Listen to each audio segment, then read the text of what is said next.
The Pandit is reciting chopais in Hindi or Sanskrit, and then they are explaining it in a beautiful English. The estate people were worried how they will carry on their farming work. They are producing sugar in those estates. And in those times, sugar was white gold. In those days, survival was very, very difficult. As well as their colonizers are pressing them hard to change their religion also. That Ramayana, Tulsidas Ramcharitmanas, is the backbone of their cultural identity. There was a old pond in the height on some mountains. The name of that pond was Paritala before. There was a myth that fairies are coming to that pond.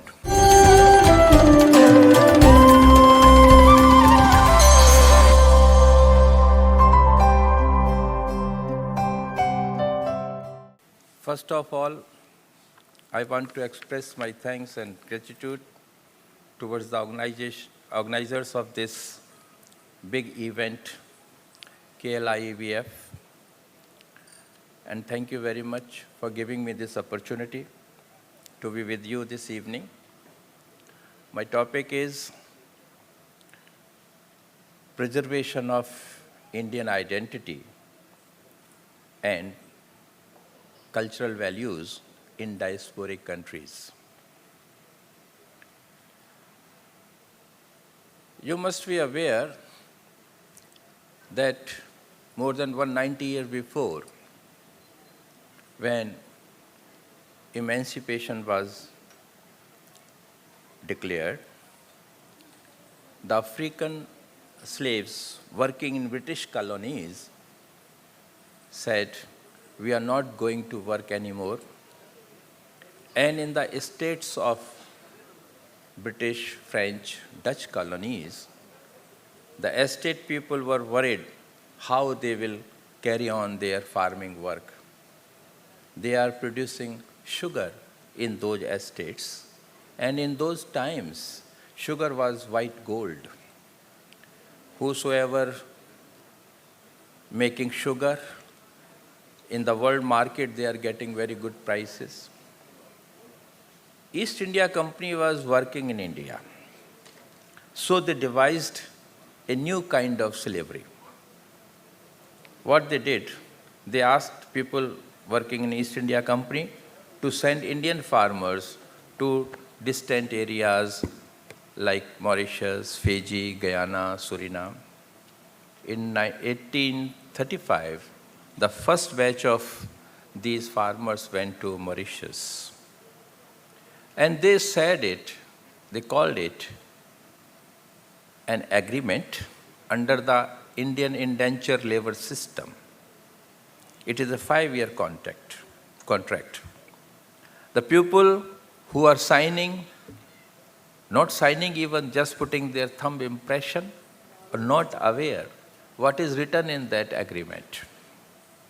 So it is a start of new kind of slavery in 1835, and it started from Mauritius. After the successful venture of these Indian farmers, the demand came from other colonies also. So in 1838, new group sent to Guyana. After 2-3 months, they are reaching there. From Guyana, they went to Trinidad and Tobago in 1845. Then in Suriname, the Dutch government asked, and in the last in Fiji, 1869. I'm just giving you this year just to tell you what is the scene behind the preservation of Indian identity. Why this question arises? When they were arrived in these far lands, the situations were very bad, harsh, and living conditions are not good at all. They are not getting good salaries. The working conditions are very very tragic. They have to work day and night and getting very less money. So those were very hard days. But because of their Indian identity and cultural values, they survived in those conditions. Every time when they are getting punishment for nothing, they used to say in the evening, Hoya vahi jai Ram rachirakha. Whatever written by Ram in our fate, it will happen. So, by taking the name of Sri Ram, they survived in those days. Now, in these circumstances, there are many other things also, which I am not going to narrate here, but just I am going to tell you that in this way, a big Indian diaspora is spread around the world. This diaspora is different from today's diaspora.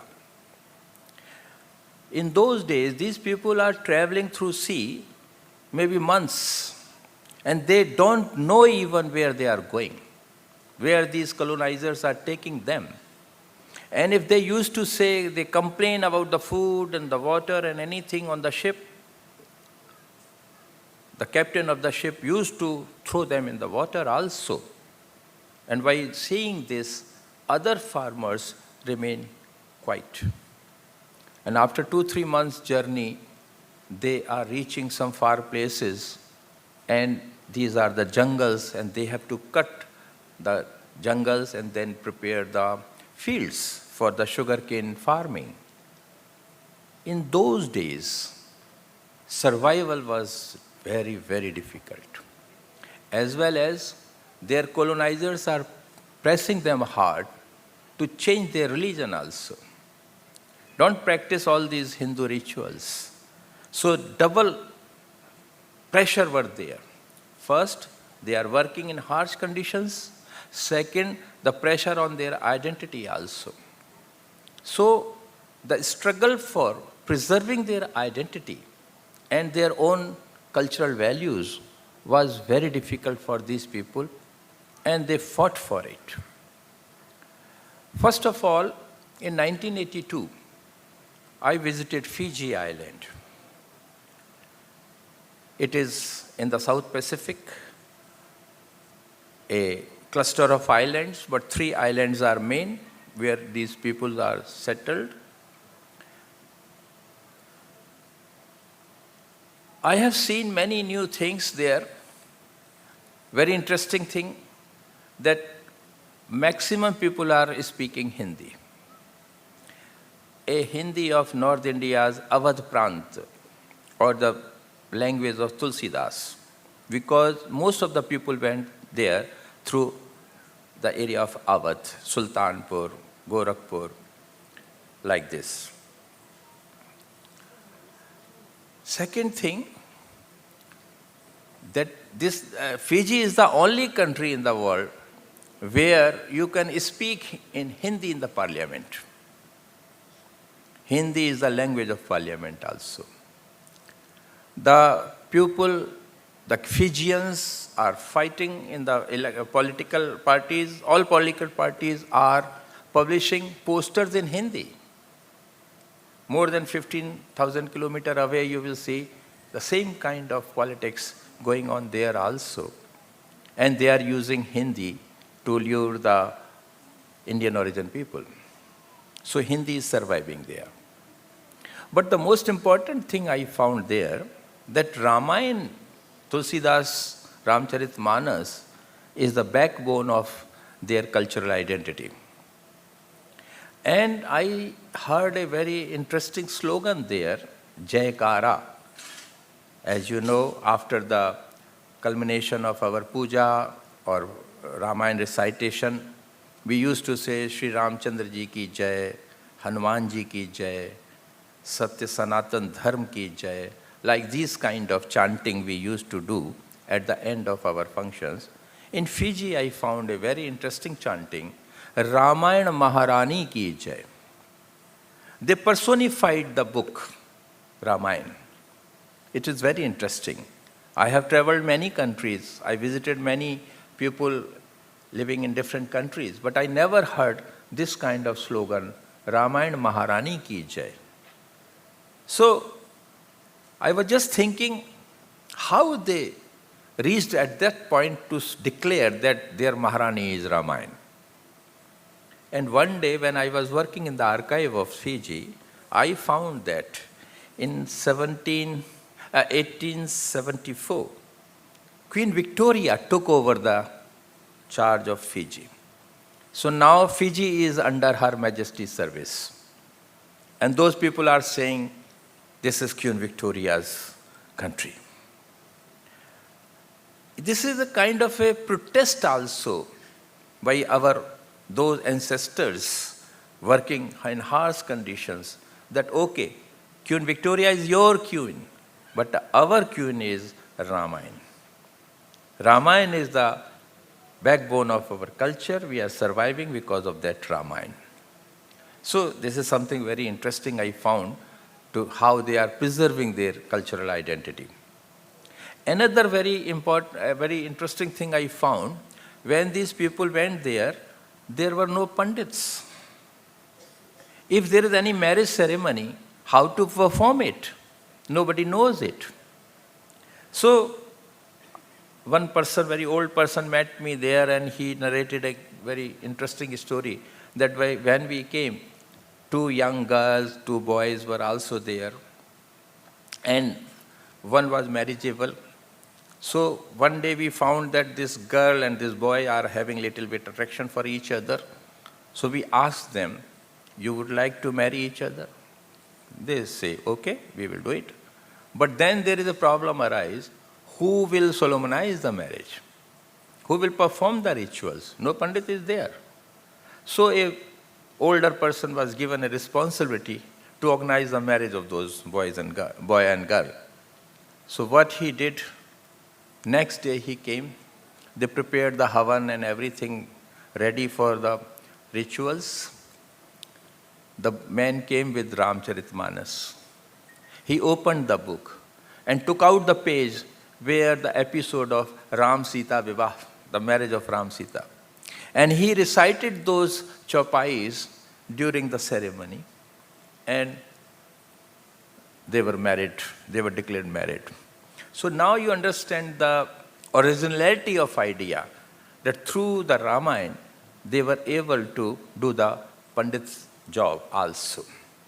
One more important thing I came to know, in those days, or later years, the whole country was celebrating Deepavali at one time. Whole country celebrating Deepavali at one time. I was surprised how it is possible that everybody do puja at one time. Then I came to know that after 1970, when the country was become independent, radio was there. So one young Pandit used to go to the radio station before Diwali, and on one program he is saying to the whole country people that that day, that time is the Diwali Lagna, the time. You prepare yourself for the Diwali Puja. Just gather these things. And on Diwali particular day, he is in the radio station. From radio, he is chanting the mantras and songs, Diwali songs, and instructing them, now you should do this thing. Now you offer Lakshmi or Ganesh this thing. In this way, the whole country was celebrating Diwali at one time. So why I am telling you all these experiences, just to emphasize that for our Indian diasporic country, in Indian diasporic countries, what kind of compulsions were there to preserve their identity in those days. Since I am talking about Diwali, it remembers me another episode which happened with me in Trinidad and Tobago. In 1988, I was sent to Trinidad and Tobago as a diplomat to work in the High Commission of India in Port of Spain. I reached there in the month of July, and my first Diwali came after 2-3 months. So I lit candles in my courtyard, because in India we used to do it.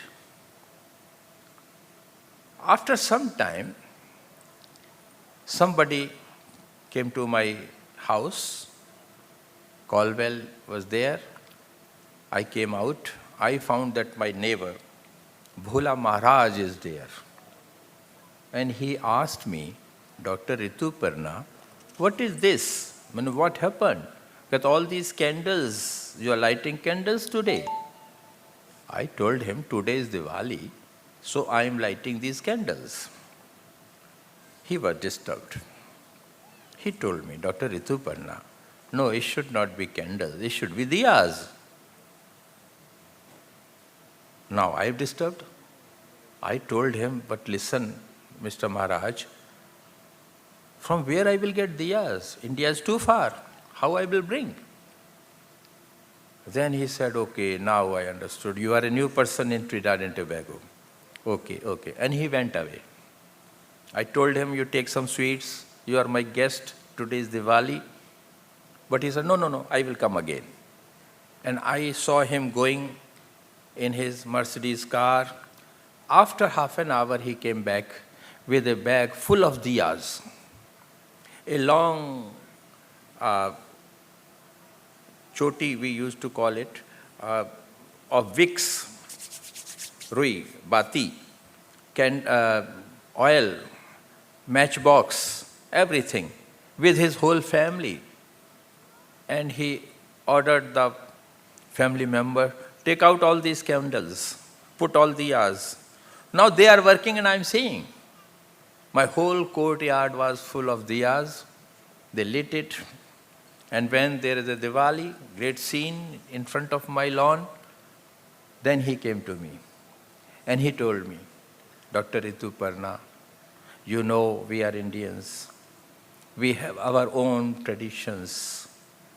We should preserve, we should celebrate our festivals in our own pristine way. Candles? No. This is not our way. We should lit diyas.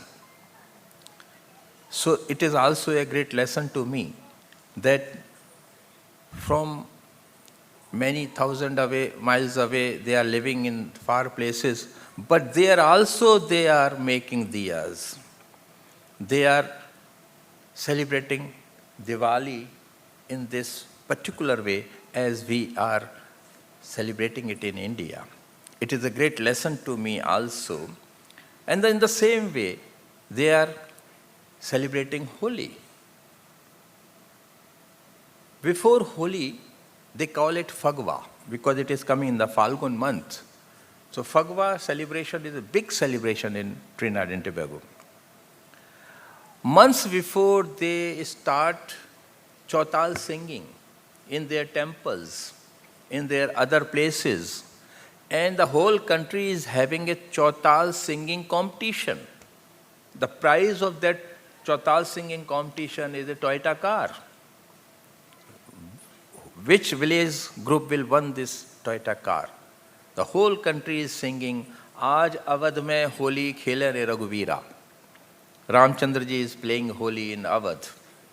Interestingly, in India, normally Holi is related to Lord Krishna.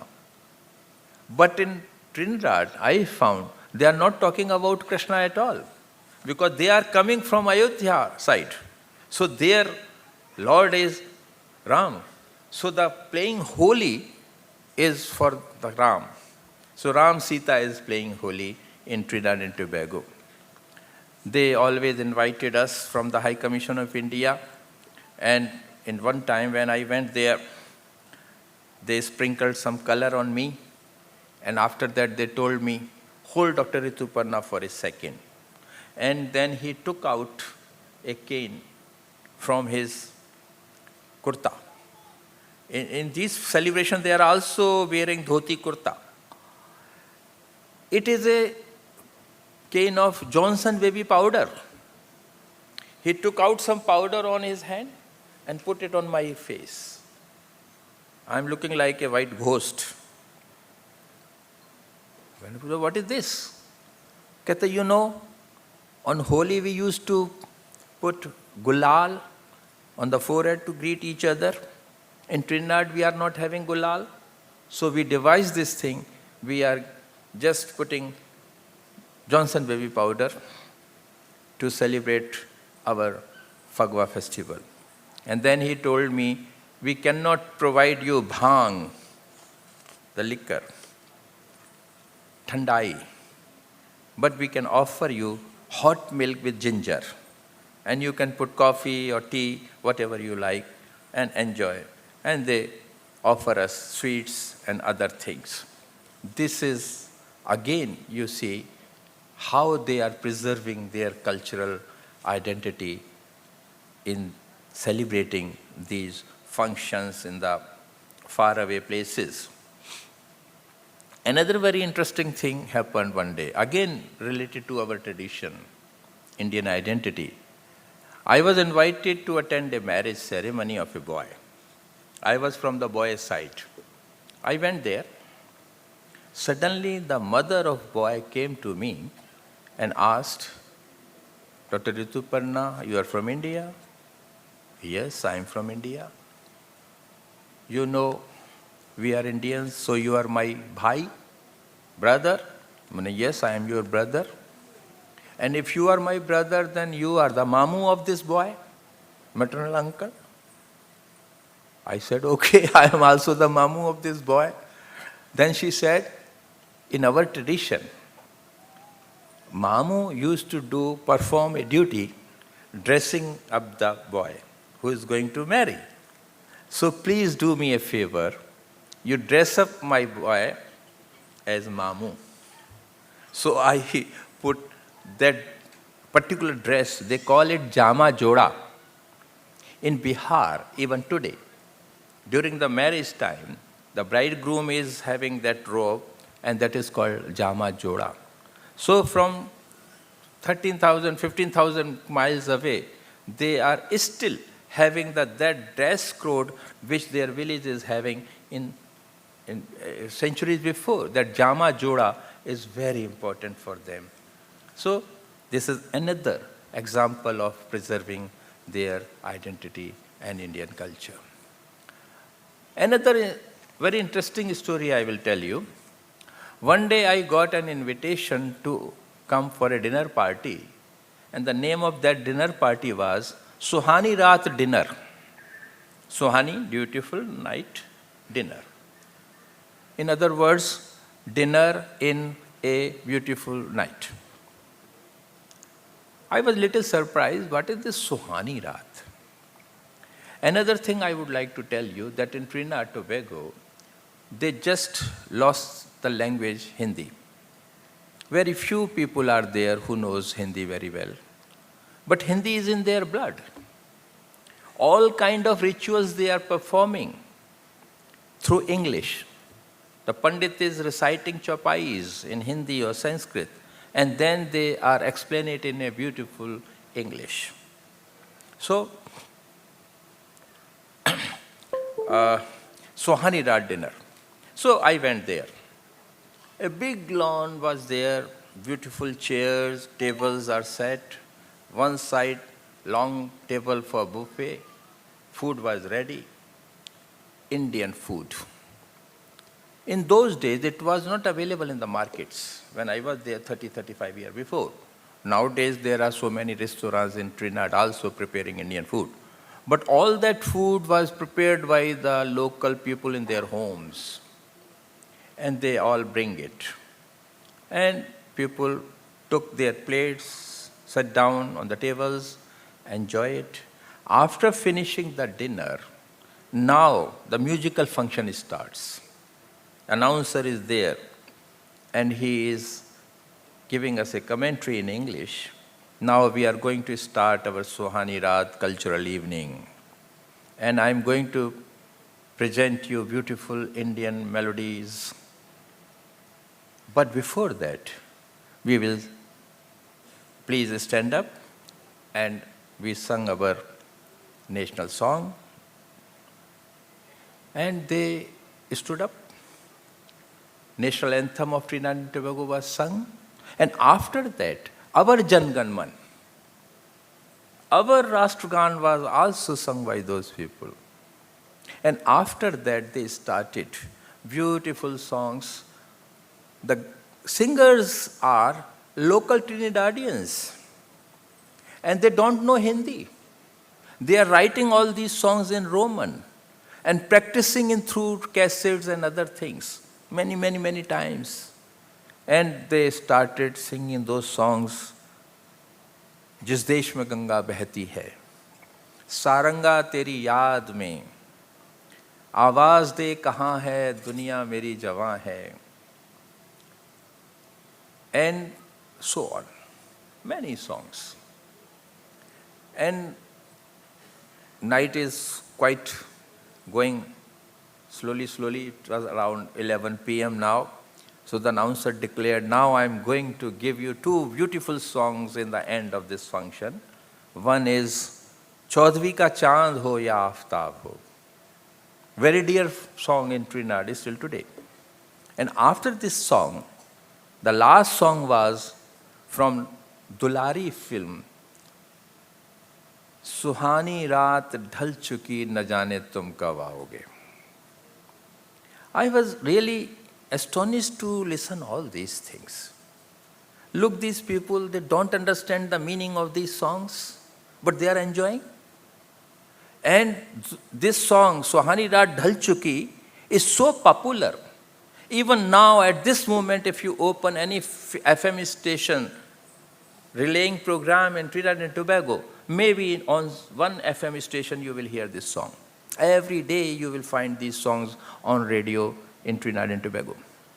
And very interesting thing I would like to tell you, when in 2000, our Prime Minister Atal Bihari Vajpayee went to Trinidad and Tobago to Shilanyas, what do you call it in English? Shilanyas? Stone laying for the cultural center, Indian Culture Center. When he arrived in Trinidad and Tobago, when he came out from the plane, the guard of honor was given to him. At that time, on their special instrument devised by Trinidad and Tobago, only steel pen, like two round thing of copper, and by stick, like Jal Tarang in India, they are playing the tune, Suhani Raat Dhal Chuki Na Jane Tum Kab Aoge. So they gave Atal Bihari Vajpayee Guard of Honor with the tune of this song. So you can understand the popularity of this song in Trinidad and Tobago. And it is again going towards their preservation of Indian culture. Too many things are there. Time is also running fast. I have only 10 minutes, so I'm giving you a few more things which happened to in my experiences. In 1999 and 2002, I worked in Mauritius in the High Commission again. And in Mauritius, more than 70% people are Indian origin people. But in their country, Hindi is not the language of the parliament. English is the language of the parliament. And they normally know 4 languages. French is the language of elite. English is the language of official language. Hindi is language of their rituals, their for all kind of festivity. And Creole, the mixing of French and Hindi, is local lingua franca. So these people knows of 4 languages at the same time. There was a old pond in the height on some mountains. The name of that pond was Paritala before. There was a myth that fairies are coming to that pond. After the independence of Mauritius, Sir Shiv Sagar Ram Gulam, the first Prime Minister, named that talab as Ganga Talab. Now you see, Ganga is so dear to all of us. And far away in Mauritius, they devised that pond as Ganga. And they asked Government of India, particularly Indira Gandhi, to send Ganga Jal from India. And through Air India, we sent Ganga Jal to them. That Ganga Jal was poured in that pond, and it is now Ganga Talab. All these countries are having many symbolic rivers and ponds. Like in Trinidad, there is a river Karoni. They call it Karoni Maiya, as we call it Ganga Maiya. They had a shore, sea beach. They named it as Gangadhara, where they are having all kind of rituals of Mundan and everything in Trinidad and Tobago. And on Mahashivratri, the whole country in Mauritius is going to fetch water from the Ganga Talab on their shoulders, like Kavar in India. We have in North India Kavars. We are taking Ganga water and going to our village temples, Shiv temples, and we are offering that Ganga Jal in those temples. The same thing is happening in Mauritius also. There is a Hindi Pracharni Sabha in Mauritius. At the entrance of that Pracharni Sabha, I think it was built in 1930s, there is a big emblem is written there, Bhasha gai, Sanskriti gai. If your language will go, your culture will go. So preserve your language. In this way, Mauritius was able to preserve the Hindi language, and through that language their own identity and their cultural values.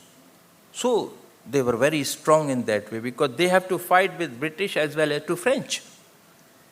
So these two big powers were there, and in between these two, they have to prove their Indianness. So they fought for it for a long time. And outside India, Mauritius and Fiji, these two countries are there where lot of original Hindi writings are available. They are having good writers, good poets. In Fiji, once upon a time, 5 Hindi newspapers were published. Nowadays, only 1 or 2 there. But their Diwali issues were as big as you are finding in our Bengal, like Desh and others. So big issues they are taking out of Shanti Doot newspaper. So these are few experiences which I had in my work duties or visits to different countries like Fiji, Mauritius, Trinidad. In the process of journeys to these countries, I also visited Guyana and Suriname and find same kind of phenomena is available there.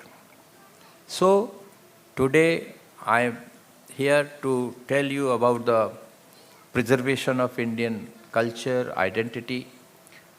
I thought to give you some example from my own experiences to emphasize how these people maintained, preserved their identity as an Indian as well as their cultural values by practicing all those things.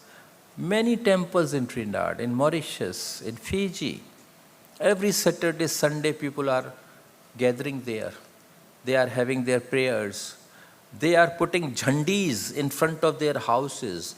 Whatever puja they are doing, a particular color of jhandi will appear in their house. If it is a Durga puja, then something. Then if it is Hanuman puja, then something like that. So you can understand that living away from India is not an easy thing for any person. Because if he is living there, either he will become like that, or to preserve their own identity, it is a big question. Thank you very much for giving me a patience, audience. Thank you very much.